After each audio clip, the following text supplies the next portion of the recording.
प्रहरीले गर्नुपर्ने एक्सनको जुन यहाँले कुरा गर्नुभएको छ, हामीले त जति बेला चाहिँ मान्छे त्यहाँ बाटोमा जलिरहेको अवस्थामा हामीलाई खबर भएर भेटे पछाडि तत्काल त्यहाँबाट चाहिँ हामीले रेस्क्यु गरेर हस्पिटल पठायौँ हैन त, हस्पिटल पठायौँ। किनभने मैले त त्यहाँ बाटोमा प्रहरीले चाहिँ डिक्लेयर गर्न मिल्दैन नि त, मान्छे जिउँदै हुनसक्छ, सास बाँकी हुनसक्छ, बचाउन सक्ने अवस्था हुनसक्छ भन्ने पछाडि हामीले के गर्यौँ, लगेर चाहिँ गऱ्यौँ।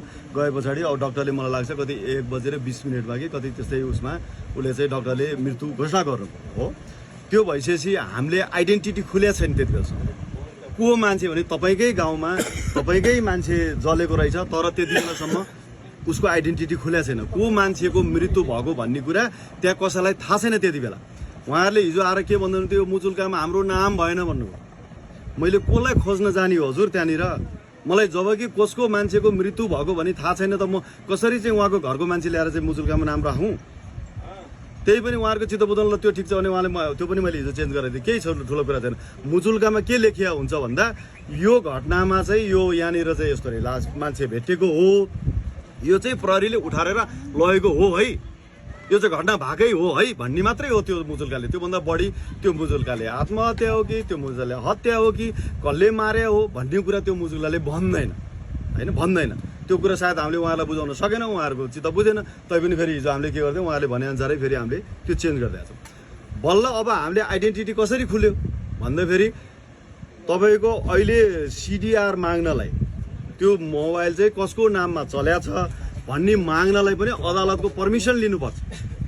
त्यो लिन पर्ने ठाउँमा हाम्रो इनिसिएसन व्यक्तिगत रिलेसनले, मैले एनटिसीसँग चिनेको व्यक्तिगत रिलेसनको आधारमा त्यहाँ भएको त्यो जलेको मोबाइलको सिम झिकेर हाम्रो मोबाइलमा राखेर त्यसपछि त्यो चाहिँ कसको मोबाइल रहेछ त यो प्रयोग गर्ने मोबाइल को हो भनेर उसको सिडिआरसम्म निकालेर चाहिँ त्यसपछि हामीले आइडेन्टिटी खुलाएको छौँ हजुर। अनि प्रहरीले केही गरेन। त्यसपछि हामी खोजिरहेछौँ पीडित को हो भनेर। अनि बल्ल हामी त्यहाँनिर चाहिँ गए पछाडि यो त फलानु मान्छे हो, को हो त्यसको आफन्त मान्छे भनेर त्यो लेभलमा हामी खोजेर गएर चाहिँ आइडेन्टिटी खुलाइरहेछौँ बल्ल हामी।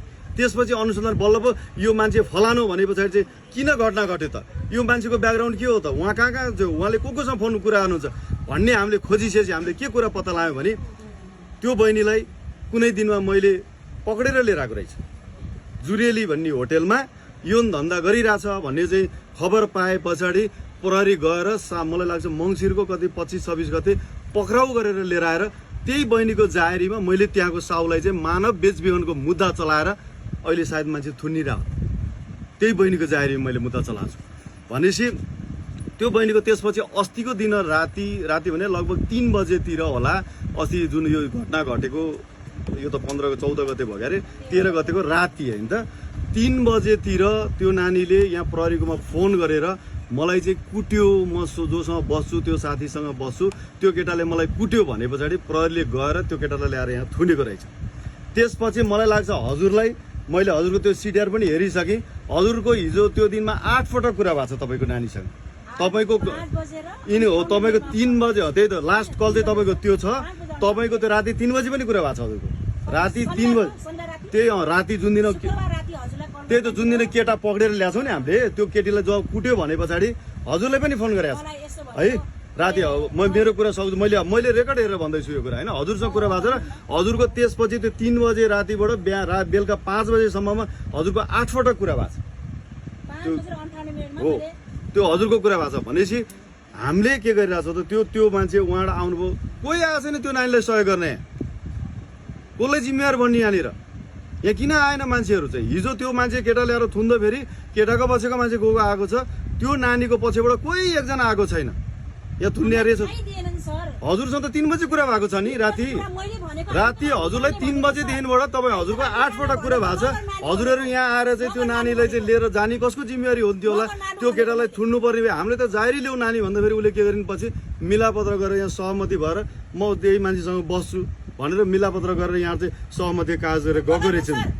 हजुर त्यही त हजुरले के भन्नुभयो उहाँसँग मलाई थाहा छैन होइन, हजुरले के भन्नुभयो मलाई थाहा छैन। त्यो नानीको र हजुरको 8पल्ट कुरा भएको छ, तर यो नानीलाई सपोर्ट गर्नलाई यहाँ एकजना व्यक्ति पनि त्यो दिनमा आएको छैन। यहाँ त्यो कुरा म लेखेर दिन सक्छु हजुरलाई, त्यो प्रमाणित कुरा हो।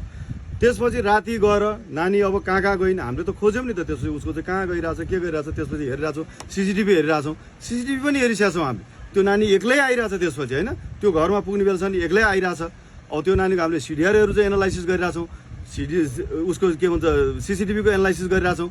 तत्कालै मान्छे यो घरको अब बल्ल हामीलाई थाहा भयो नि त यो कोसँग रहेछ भने त फलाना मान्छेसँग लिभिङ टुगेदरमा बसेर रहेछ भने हामीलाई थाहा भयो नि त।